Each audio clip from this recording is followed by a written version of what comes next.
This is On the Media. I'm Micah Lowinger. And I'm Brooke Gladstone. It's been a heck of a year for the universities. To date, we've seen college presidents resign under pressure campaigns. James Ryan announced his departure today amid a Justice Department investigation into UVA's diversity, equity, and inclusion efforts. Foreign-born holders of student visas indefinitely detained for exercising their free speech rights. Rumeysa Ozturk and others identified as pro-Palestinian activists have had visas revoked or their legal status challenged by the Trump administration. Hundreds of millions of dollars already allocated for research grants for diseases like cancer and Alzheimer's rescinded. But none of the seismic shifts that have occurred this year at universities should have come as a surprise. The fault lines were there for all to see back when Donald Trump was still on the campaign trail last year. When I return to the White House, I will fire the radical left accreditors that have allowed our colleges to become dominated by Marxist maniacs and lunatics. So far, the accreditors have kept their jobs, but as the evidence piles up, it's clear that Trump was not making idle threats against the universities. And it wasn't just the president setting off alarm bells. We have to honestly and aggressively attack the universities in this country. In fact, there's a strain on the political right that has been gunning for universities for decades. Last year, we explored that history in Season 1 of the Harvard Plan, which we made in partnership with the Boston Globe. The series focused on the short, tumultuous tenure of the first Black president of the university, Claudine Gay, and the forces that arrayed to hound her out of that position. As a reminder, it was all unfolding in the wake of the anti-war encampments, the accusations of anti-Semitism on campus, and the disastrous congressional hearings that put university leaders like Gay in the firing line. It's when that speech crosses into conduct that violates our policies against bullying, harassment, Does that speech not cross that barrier? Does that speech not call for the genocide of Jews and the elimination of Israel? What we learned in Season 1 was that this campaign to force change on universities had allies in high places who were waiting for the pendulum to swing in their favor. Now with Trump in the White House, it has. Given all of that, when our friends at the Boston Globe asked if we wanted to make a new season of the Harvard Plan, it was a no-brainer. So over the next 3 weeks, the reporter and host of the series, Ilya Marritz, will take us inside the pressure campaign on universities big and small, public and private. We start off with the oldest and richest university, and the only school that's fought back in court. Here's Ilya. Ryan looked forward to election night 2024. He expected a pleasant return to form, the way election nights used to be. This is going to be elections being fun again. We're going to sit, we're going to drink beer, we're going to watch election returns come in and play like games. I say return to form because the 2016 election hit Ryan like a sucker punch. Not because he doesn't like Trump, although he definitely does not like Trump, but because the models failed so badly. Ryan Enos is a political scientist at Harvard, and specifically, he's a numbers guy. It seemed like this kind of tragedy for quantitative political science because it defied a lot of people's predictions. Then came 2020, the COVID election, and after that, the false claims of a stolen election. Still, going into the first Tuesday of November 2024, Ryan felt good about the models. That evening, he made his way over to Memorial Hall, which is the most Hogwartsy building on Harvard's campus. They throw a big election watch party there every 4 years. A lot of undergrads turn out. My role was to kind of tell them what they wanted to hear, which was that Harris was going to win, which was, I wasn't just making that up. That's what these models showed, but I think they were happy to hear that. Ryan stayed just long enough for the early returns to show the models were off again. Trump was doing a bit better than expected. Donald Trump will carry the state of Florida. I can see their fingers probably bleeding because there's no more nail to bite.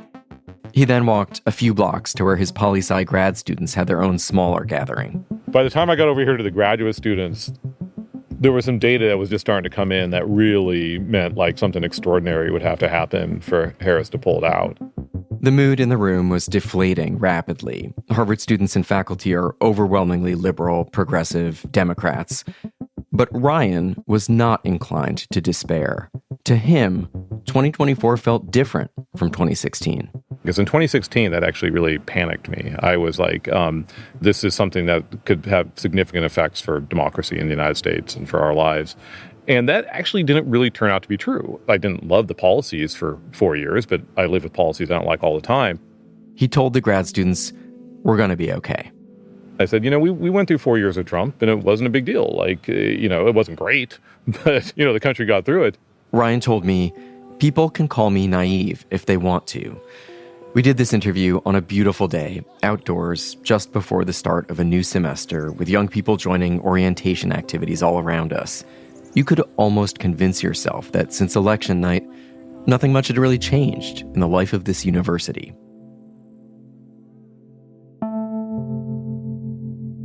Kamila saw Donald Trump's second election to the presidency similarly to how Ryan did. It's all just drama. No. Last time around, nothing happened. Nothing's going to happen. It'll be fine. She's a professor and researcher at Harvard Medical School. She studies cancer cells, not politics. And her lived experience gave her a lot of faith in the United States. Kamila Naxerova was born in communist Czechoslovakia and emigrated as a young girl with her mother to West Germany. They were joined later by her father, who crossed the Iron Curtain by air. Czech men, and I say this from personal experience, my people come from there, Czech men can be very inventive. He built his own plane. He carved a propeller out of wood. He took the motor out of an old car and built it onto a type of glider. After university, Kamila came to the States for an internship at Boston Children's Hospital. And I was supposed to stay for 3 months. And as soon as I experienced the American scientific culture, really, and I'm not exaggerating here, I decided I'm never going back. I'm never going back to Europe. I'll stay here forever and I'll do science here forever. As a younger person, you could share an idea and be taken seriously. Collaboration was encouraged. It was a big revelation for me coming here and really experiencing that. And she went all the way, getting a PhD and then a faculty job at Harvard with her own lab. Here's our cell culture room. Oh, wow. Where we do genetic screens. You have the white lab coats on hangers. Yes, exactly. Naxerova Lab is a series of bays punctuated by an industrial sink here, some advanced scientific gadget there, and a small crew of postdocs and lab assistants at computers. At the end of it, like a captain's quarters, is Kamila's office, with floor-to-ceiling windows and a big couch. I lie down there all the time. I like my couch. They have big goals here. It's about nothing less than life and death, really. To understand the way cancer cells spread from one organ to another. A lot of the work is in colorectal cancers, which have risen sharply in younger people. With any luck, her work will lead to a breakthrough in treatment. So last November, her focus was on that and on her young family. Not, it turns out, what was coming around the corner. I think some people knew, but most of us were just completely oblivious.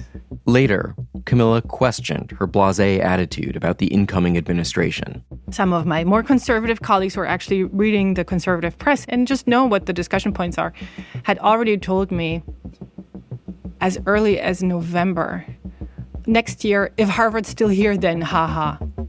And I remember thinking, what? I couldn't even make sense of what he meant by that. And only later it dawned on me, oh, wow, yeah. I mean, there is a pocket of conservative press that has been talking about straight out destroying us and other institutions like us for a long time. So let me just give you a quick orientation. Kit keeps military habits. When I met him one Saturday morning at 8 at his lab at the Harvard Engineering Building, he told me he'd risen at 3:45, had already worked out and taken one meeting. He's a colonel in the Army Reserves who did 2 tours and 2 shorter deployments in Afghanistan, and he's also a professor of bioengineering. This is my office. Do you want to see the lab right quick? Yeah, absolutely. If a professor's lab is a mirror of their mind, Kit Parker's mind is restless, hungry for new things. I got frustrated with the lack of creativity in my science and engineering students, so I ripped out part of my lab and built a studio space for artists. On the walls are these big maps of world cities, made, so I'm told, from living cell samples. These are pig, and they beat, And so you're looking in the microscope and the whole city is throbbing, because they get synchronized. Oh my God. Yeah. He showed me a 300-pound smoker he created with his students when he taught a class on barbecue. He has a patent on it.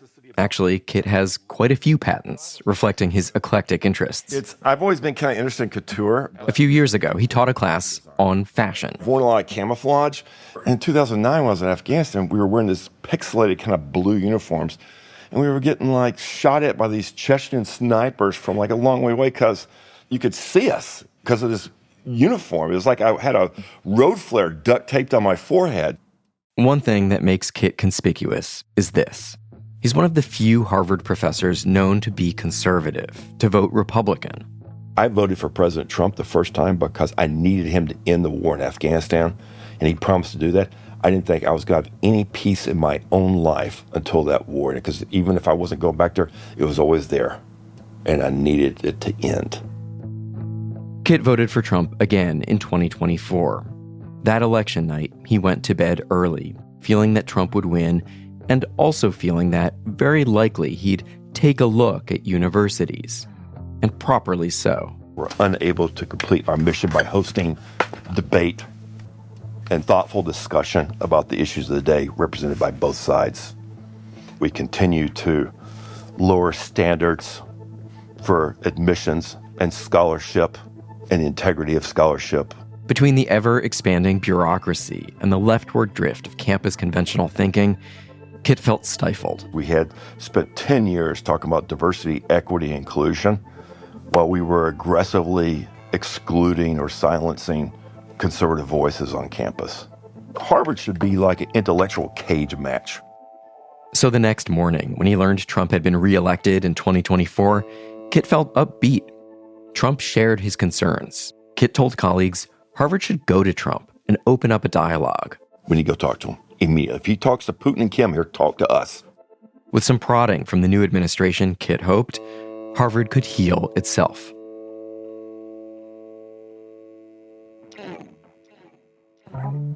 Coming up, Harvard does not go talk to the new president. Instead, Trump brings the fight to Harvard. It's the Harvard Plan from the Boston Globe and on the media.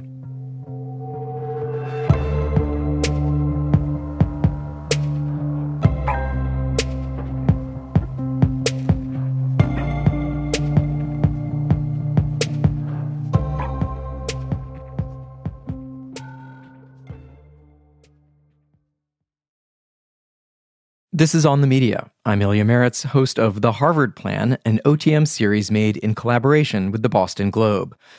Kit Parker, a Trump voting professor of bioengineering, was right that Trump was looking at higher ed. Shortly after being sworn in, the new president ordered the formation of a task force to investigate anti-Semitism at universities. It came under the umbrella of the General Services Administration. The chairman of the group was a lawyer named Leo Terrell, who did a lot of TV hits. We're all going to use every federal criminal statute to go after these anti-Semites, these people who hate Jews. We're going to bankrupt these universities. We're going to take away every single federal dollar. Then letters went out to 60 colleges and universities, informing them they were under investigation by the Department of Education for allowing a climate of anti-Semitism to take hold.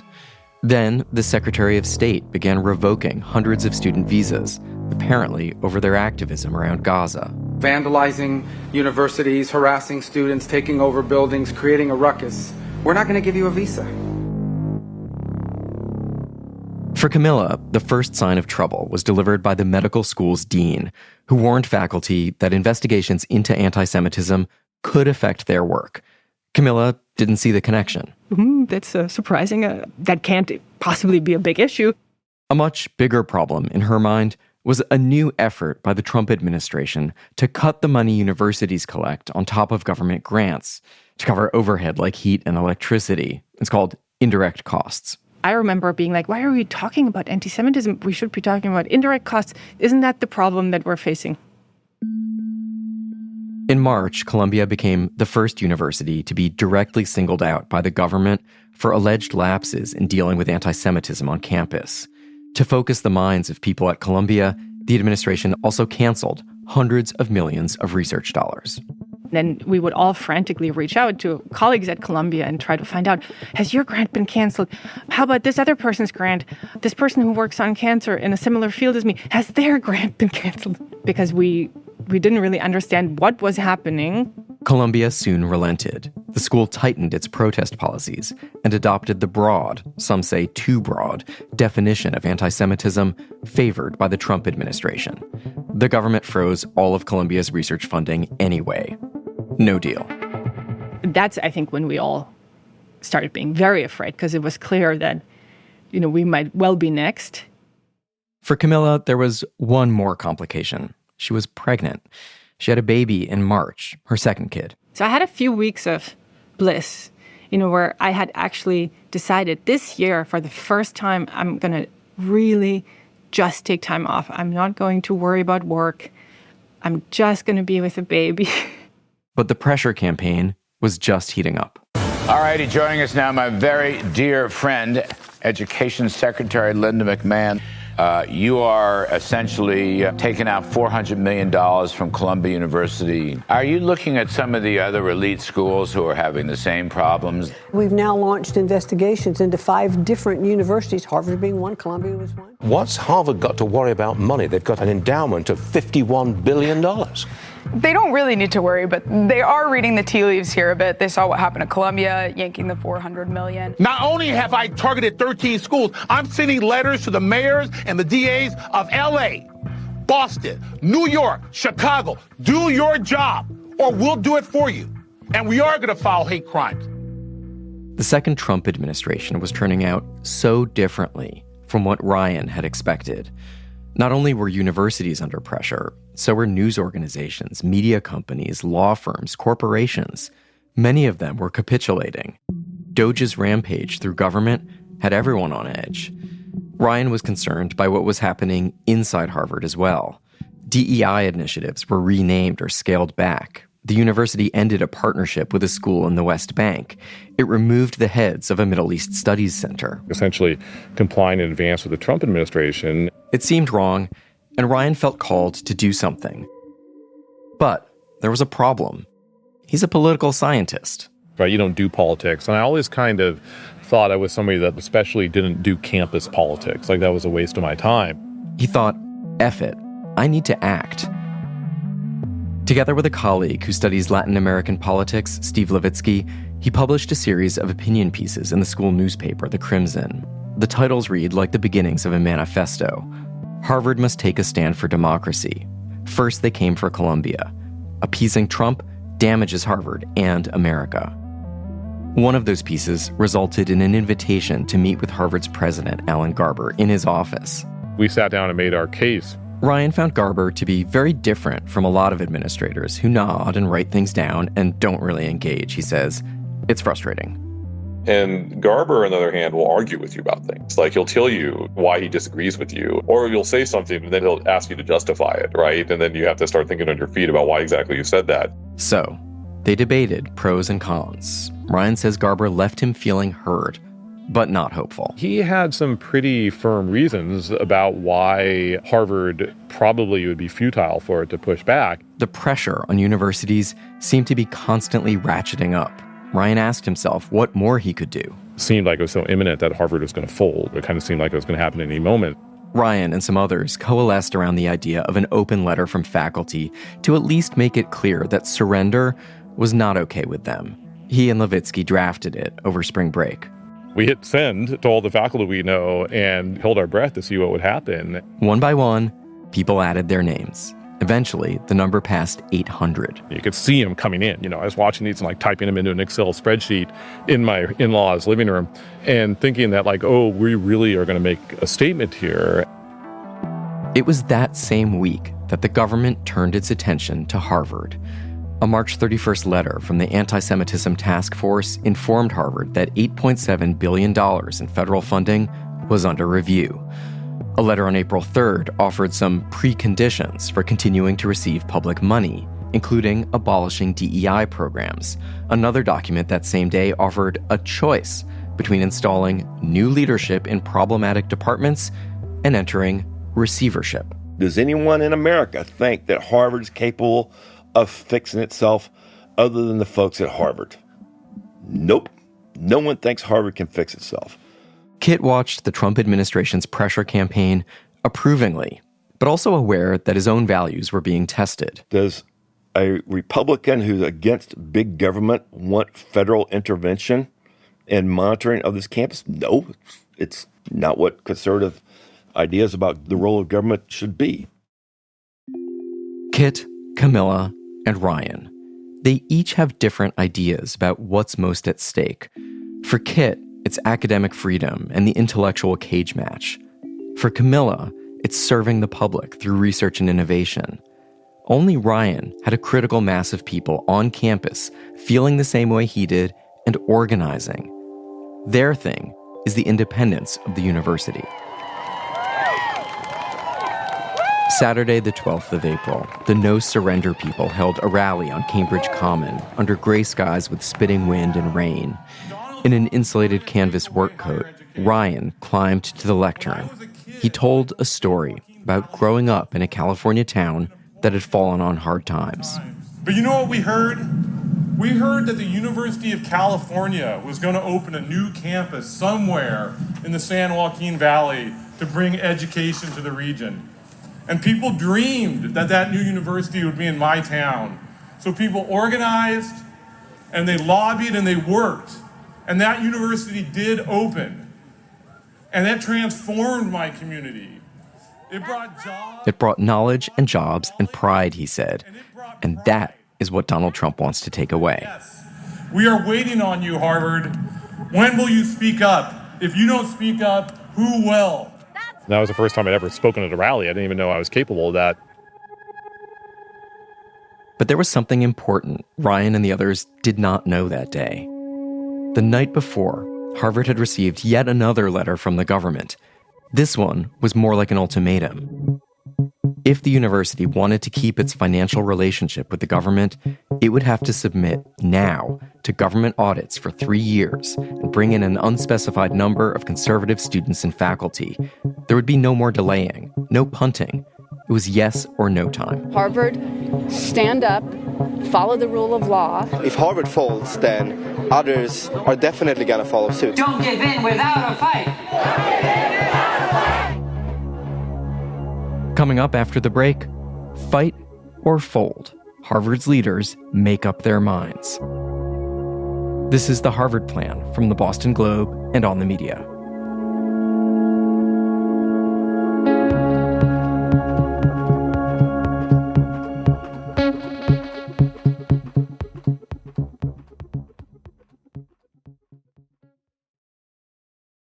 This is On the Media. I'm Ilya Marritz, host of The Harvard Plan, an OTM series made in collaboration with the Boston Globe. Before the break, professors and students held a rally pleading with Harvard not to give in to government pressure. That was on a Saturday. The following Monday, at exactly 1:30 p.m. Eastern Time, thousands of people, faculty, students, really anyone who's ever had any kind of Harvard affiliation, received an email from Harvard's president, Alan Garber. It was an answer to the government's ultimatum. The university will not surrender its independence or relinquish its constitutional rights, he wrote. Harvard became the first university to outright reject the Trump administration's demands. Harvard said tonight that it was rejecting a list of demands from the administration on sweeping changes and would fight back against them. We will not be repressed. Today, we can stand up and say no. In a show of solidarity, hundreds of university and college presidents have now signed on to a message that reads in part, quote, "We speak with one voice against the unprecedented government overreach and political interference now endangering American higher education." One of the signatories is Harvard's president, Alan Garber. For months, everyone wondered what Harvard would do. Now Harvard president Alan Garber was speaking out. It's less that I chose to take on the fight than that the fight came to me. Ryan says he felt an immense swelling of pride. Those are his words. Like, this was the moment we'd been waiting for. For Kamila, the email was unsettling. No way there would not be consequences for her work. It felt a little bit like a natural disaster. It felt very similar to reading, we've been flooded, or there's an earthquake coming. And for Kit, I thought this is going to suck. I mean, I'm torn, right? Because I'm in the Army. The president is my commander-in-chief. I also believe a lot of the last 10 years of changes at Harvard have been, for the most part, maladaptive to our scholarly mission. But I'm a committer. I committed to Harvard. I committed to the United States of America. It's my country. So, like, you know, you got two warring factions which you care deeply about. So I thought this is going to suck, and it has sucked. It's tough. It's like watching your parents fight, you know? The New York Times later reported that the fateful Friday ultimatum to Harvard may have been sent by accident. It looked like a drunk text. But even if it was that, Kit sees it as a tactical success. Look, Trump is a master negotiator. He didn't think Harvard was going to cave. He's smarter than that, right? But did he shape the terrain for the negotiation? Oh, yeah. He gave a master class. He took an extreme position. He knows the courts are going to backstop him from anything illegal. And he put Harvard in a terrible negotiating position. A week after saying no to the government's demands, Harvard went further, suing the government to restore billions of dollars in funding. The Globe's Hillary Burns and Mike Damiano went to talk with Alan Garber in his office. So what is the Trump administration's campaign that it says is about combating anti-Semitism? What is it really about? It involves things like asking us to change who we hire, who we recruit as students to the university, and it includes the potential to actually monitor what we teach. It has impacts on so many different aspects of university life that it is hard to say it is only about anti-Semitism. And you didn't ask this, but I would also say that attacking a research enterprise in the name of attacking anti-Semitism really gives rise to skepticism about what the goal is here. Meanwhile, Kamila's worst fears were coming to pass. Trump turned scientific research funding into an improvised weapon, specifically billions of dollars of grants from the National Institutes of Health. And so what happened is that they just stopped. She explained how it had worked for years, decades actually. The NIH pays bills every week. So every week, we basically submit to them, our administration submits to them what we're spending on the grants that we have at the NIH, and they pay the bills on a very regular basis. Now, the money had ceased to flow. And it was unclear what would happen. Would we just have to fire people overnight? Would we have to stop doing everything? Or would there be some sort of help? For weeks, they were in a kind of low information limbo. Eventually, Kamila felt forced to ask two people who had recently joined her team to leave. She got a year of bridge funding from the university, but it's not really enough. Just because I can't provide the security, job security that I usually aim to provide for everybody who comes to the lab, which is basically a promise on my end that I will train them, I will work with them until they're ready to apply for a job, which for a postdoc would be a professorship somewhere. And so that can take 5 years or longer. Time horizons are long in the sciences. Not only had Kamila lost funding, she also lost the ability to plan. How much pain can Harvard absorb here? We don't know how much we can actually absorb, but what we do know is that we cannot compromise on basic principles like defense of our First Amendment rights. The government found more ways to make Harvard pay for its recalcitrance. They will no longer be allowed to participate in this student exchange visitor program, and that's up to 27% of their enrolled students. In May, Homeland Security Secretary Kristi Noem moved to block Harvard's ability to enroll foreign students because of the university's, quote, pro-terrorist conduct. This should be a warning to every other university to get your act together. The Departments of Energy, Defense, Agriculture, and NASA all got in on the action, canceling grants and programs, launching investigations. All of these departments became respondents in Harvard's lawsuit. And for a few weeks at least, Alan Garber became a kind of resistance hero. At commencement, he was loudly cheered, especially when he talked about foreign students being a part of the community. Members of the class of 2025 from down the street, across the country and around the world. Around the world, just as it should be.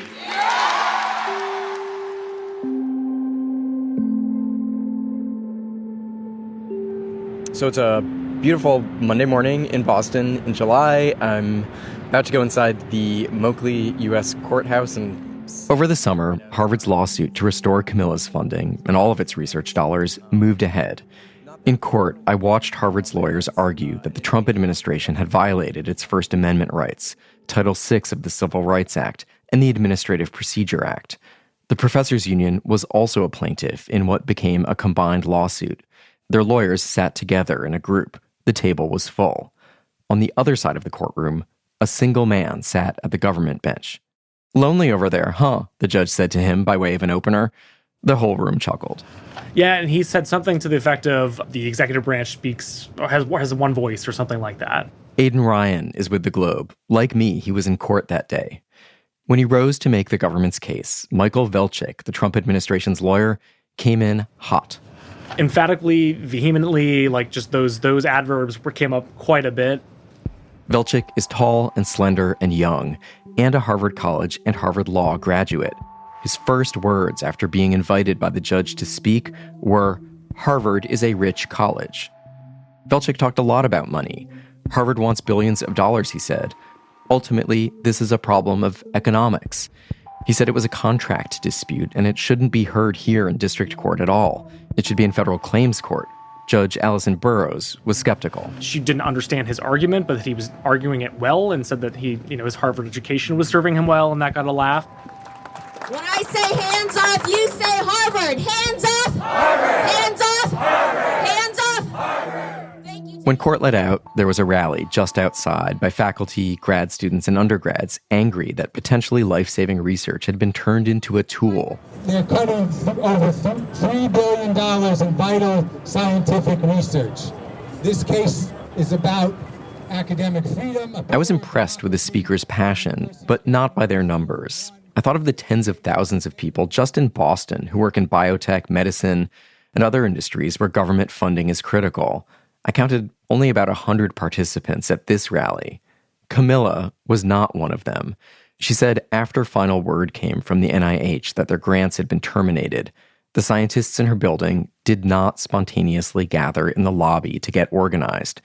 She herself is not inclined to this kind of activism. I think scientists, they're a particular kind of animal. I think that we all probably locked our office doors and just started emailing.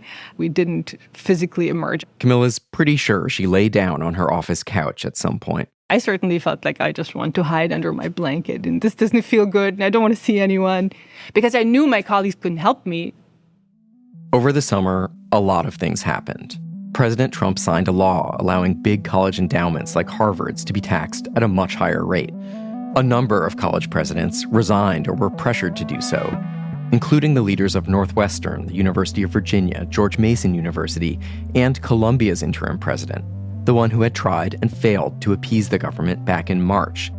And then there was this. Breaking overnight, Columbia University is now the first school to reach a negotiated settlement with the Trump administration over claims of anti-Semitism. In July, after initially being rebuffed, Columbia did get a deal with the government at a cost of over $200 million. The school's new president, former journalist Claire Shipman, defended the agreement on CNN. I think there are a couple of really important things about this agreement from our point of view. One, it doesn't cross the red lines that we laid out. It protects our academic integrity. That was, of course, essential to us. And two, it does reset our relationship with the federal government in terms of research funding. And that's, there's many headlines about $400 million. This is really access to billions. It was a lot more than that. Billions of dollars in future funding. And it's not just money for Columbia. I mean, this is about science. It's about curing cancer, cutting edge, boundary-breaking science that actually benefits the country and humanity. Shipman was asked, why not do what Harvard did and join the fight? Look, and I've said this to our community openly, we kept all options at all times open. Shipman said we might have had some victories in court. But we worried we would have long-term damage. For example, we could have faced the loss of any future relationship in the coming years with the federal government, and that would have effectively meant an end to the research mission we conduct as we know it. It's understandable people would want to say we just want to move on. That, of course, is absolutely the nature of extortion, right? Ryan sees what he calls the collective action problem. When a mugger comes to you and says, give me your wallet, if you give them your wallet rather than fighting back, they move on to the next person and take their wallet as well. And they just keep doing it until somebody fights back. The nature of extortion is that the extortionist extracts pain from you. And in many ways, these analogies about the mugger don't just quite capture it, because the mugger is not trying to undo democracy. And as somebody who studies politics and studies democracy, I believe 100% firmly there is no doubt that that is what Donald Trump is trying to do.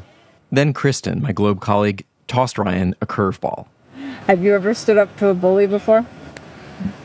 Have I ever stood up to a bully before? Well, I mean, when I was in elementary school, I spent a lot of time bullying people, so maybe I reflect on that a little bit. You know, I was always the tall guy in the classroom. Ryan is tall and white and a man, and a Harvard man at that. He says friends and family are concerned for him becoming that guy who's always criticizing the president.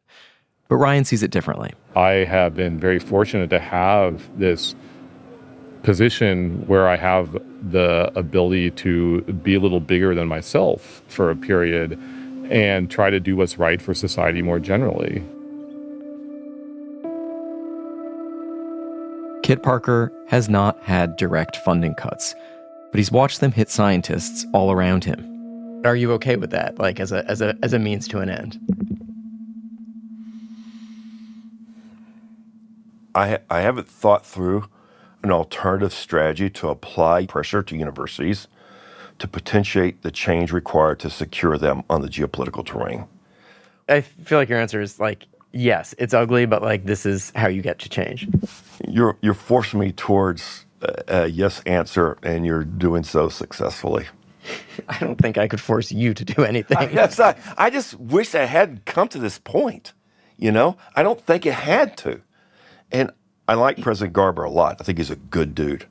I don't know how much freedom to operate he has right now, given the corporate governance of Harvard.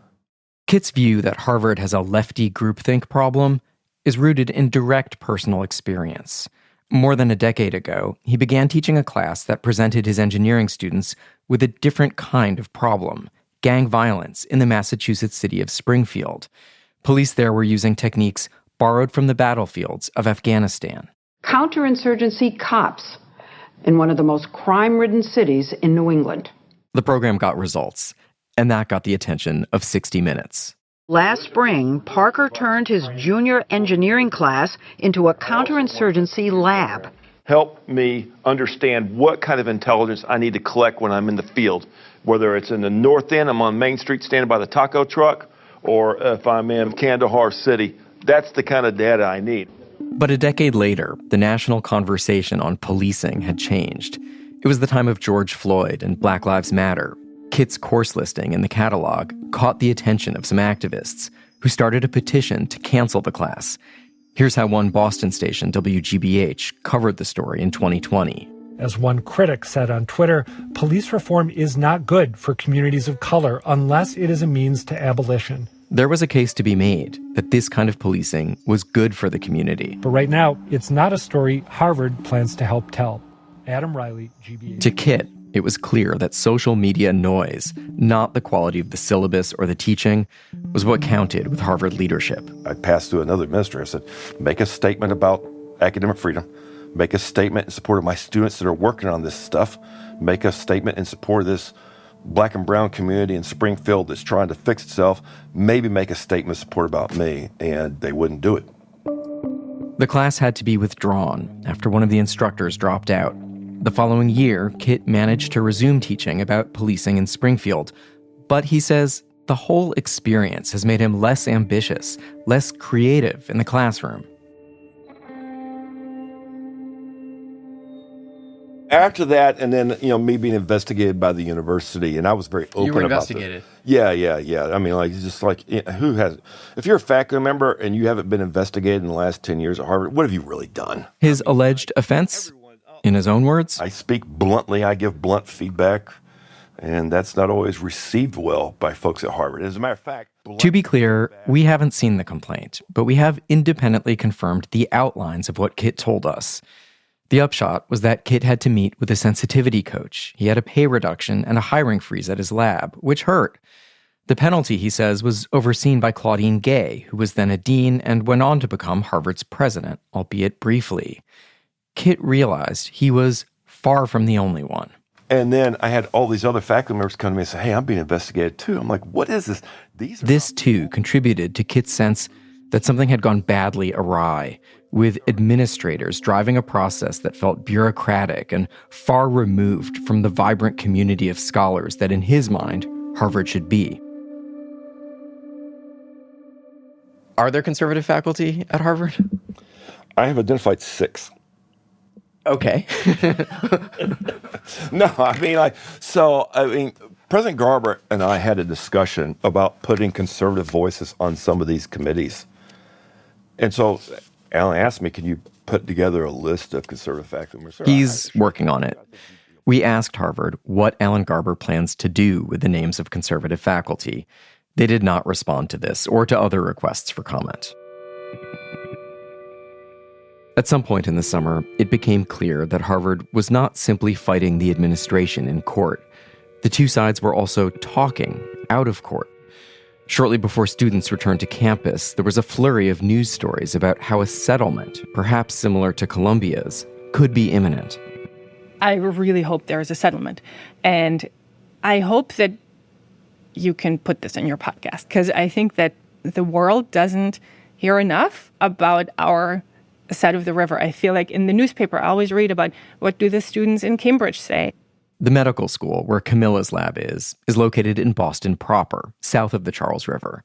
The main Harvard campus is a few miles north in Cambridge. There's a letter that's being organized and, faculty don't want to deal, et cetera. But I think over here at the medical school, I certainly don't want to speak for my colleagues, but I suspect, I don't have any hard data on it, I suspect that feelings may be a little different. So I definitely want a deal. I think that what we do here is extremely valuable, and the reality is that without a deal, it's dead.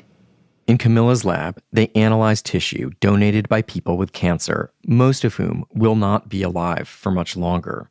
They're looking for evidence of how metastasis happens, and they've learned a lot. We have come this far, and actually a lot of the funding that was terminated recently was enabling us to now look in more depth for the molecular basis of the liver metastatic trait.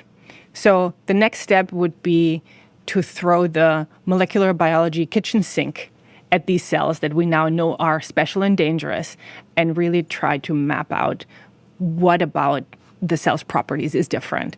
What is it, something about the DNA? Is it something about the RNA? Kamila paid attention to Columbia's settlement. She says it was reasonable. Nobody's dictating their faculty hiring.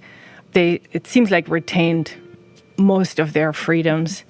They had to pay a very steep fine, which I think we will have to pay also. But if we can have a similar kind of deal, I think it's worth it. And I would like for there to be a deal. Even if that happens, she has been changed by this experience. Like when you're a kid, everything that your parents say, that's the truth. And you believe, and there are these amazing figures in your life, and you don't question them.